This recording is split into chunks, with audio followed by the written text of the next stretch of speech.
혹시 하고 싶은 말이 있는데도 끝까지 돌려 말하다가 상대가 못 알아들으면 혼자 더 서운해진 적 있으셨나요? 이런 사람들은 말이 없는 게 아니라 말을 꺼내는 순간 관계의 온도가 달라질까봐 먼저 겁을 내는 경우가 많습니다. 그래서 부탁도 불편함도 서운함도 직접 말하기보다 분위기를 살피는 말로 한참 바깥을 맴돌게 됩니다. 겉으로는 부드럽고 배려 깊어 보여도 속에서는 이미 거절당하는 장면을 먼저 상상하며 자기 말을 스스로 눌러버리기도 합니다. 이 심리의 핵심에는 나를 이해해달라는 마음보다 상대 말이 상대를 불편하게 만들면 어쩌나 하는 걱정이 먼저 자리하고 있습니다. 직접 말하면 편한 상황에서도 굳이 애둘러 말하는 이유는 상대의 반응을 정면으로 받는 일이 생각보다 훨씬 부담스럽기 때문입니다. 원하는 것이 있어도 그냥 지나가듯 힌트만 남기고 상대가 먼저 알아주길 기다리는 식으로 마음을 우회해서 건네게 됩니다. 겉으로는 선택권을 주는 것 같지만 사실은 거절을 직접 듣지 않으려는 자기 보호가 숨어있는 경우도 적지 않습니다. 예를 들어 정말 보고 싶은데도 이번 주 많이 바쁘지 하고 묻는 사람은 약속을 제안하는 대신 거절당할 가능성부터 확인하고 있는 셈입니다. 도와달라는 말 대신 혹시 시간 괜찮으면 같은 말이 길어지고 정작 무엇이 필요한지는 끝까지 또렷하게 꺼내지 못하는 장면도 비슷합니다. 서운한 마음이 있어도 그때 조금 아쉬웠어 라고 말하기보다 그날 분위기가 좀 묘하더라 며 감정을 바깥 풍경처럼 돌려서 전하기도 합니다. 이렇게 말이 빙빙 돌기 시작하면 상대는 핵심을 놓치고 듣는 사람만 눈치를 보게 되면서 대화의 초점이 점점 흐려집니다. 문제는 말을 세게 해서가 아니라 중심이 빠진 채 전달돼서 정작 중요한 감정이 끝내 도착하지 않는다는 데 있습니다. 그래서 돌려 말하는 사람은 나는 분명 말했는데 못 알아들었어 하고 느끼고 듣는 사람은 정확히 뭘 원하는지 모르겠어 하고 서로 다른 답답함을 품게 됩니다. 겉으로 큰 갈등은 없는데도 관계가 조금씩 어긋나는 이유가 바로 이 어정쩡한 전달 방식에 숨어있는 경우가 많습니다.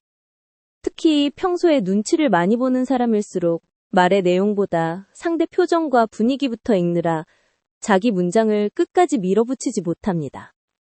상대가 잠깐만 뜸을 들여도 지금 내가 괜한 말을 꺼냈나 싶어 곧바로 말을 접거나 괜찮다며 스스로 수습해버리기도 합니다. 그래서 부탁이 필요한 순간에도 그냥 내가 하면 되지 하고 넘기고 정작 지친 뒤에야 아무도 몰라줬다고 더 외로워질 수 있습니다. 이 패턴이 반복되면 관계에서는 늘 참는 사람처럼 보이지만 마음속에는 말하지 못한 기대가 쌓여 은근한 서운함이 오래 남게 됩니다. 직접 말하지 못하는 사람들은 원하는 게 없는 게 아니라 원하는 것을 말한 뒤 생길 반응까지 혼자 먼저 감당하고 있는 경우가 많습니다. 그래서 한 문장을 꺼내기 전에 이 말이 이기적으로 들릴까? 부담을 줄까? 나를 예민하게 볼까를 계속 계산합니다. 그 계산이 길어질수록 원래 전하고 싶었던 진짜 마음은 희미해지고 무난한 표현만 남으면서 대화는 더 안전하지만 더 멀어집니다. 여기서 중요한 건 돌려 말하는 습관이 배려처럼 보여도 언제나 관계의 좋은 방식은 아니라는 점입니다.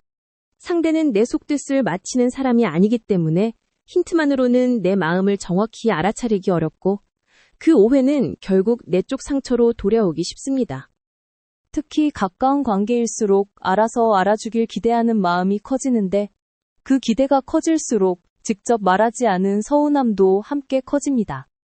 그래서 돌려 말하는 습관을 줄이려면 강하게 말하는 연습보다 먼저 원하는 핵심을 한 문장으로 붙잡는 연습이 훨씬 중요합니다.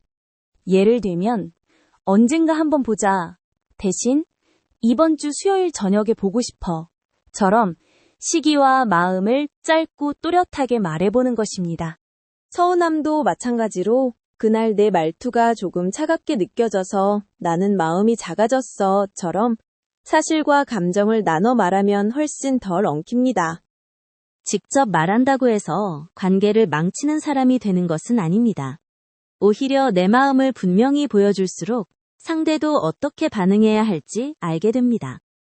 처음부터 완벽하게 똑바로 말하려고 하기보다 끝을 흐리지 않는 한 문장만 지켜도 대화의 분위기는 생각보다 크게 달라질 수 있습니다. 혹시 지금도 내가 너무 부담일까봐 자꾸 말을 접고 계셨다면 그 걱정이 먼저 내 마음을 막고 있는지 돌아보세요. 상대를 배려하는 것과 내 마음을 지워버리는 것은 다릅니다.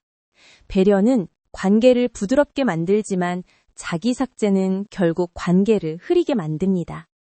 오늘 영상이 닿았다면 나는 어떤 말을 항상 돌려야 하는지, 그리고 그 말 뒤에 어떤 두려움이 숨어 있는지 천천히 적어보셔도 좋겠습니다. 말을 바로 하지 못하는 습관은 성격이 약해서가 아니라 관계를 잃고 싶지 않은 마음에서 굳어진 방식일 수 있습니다.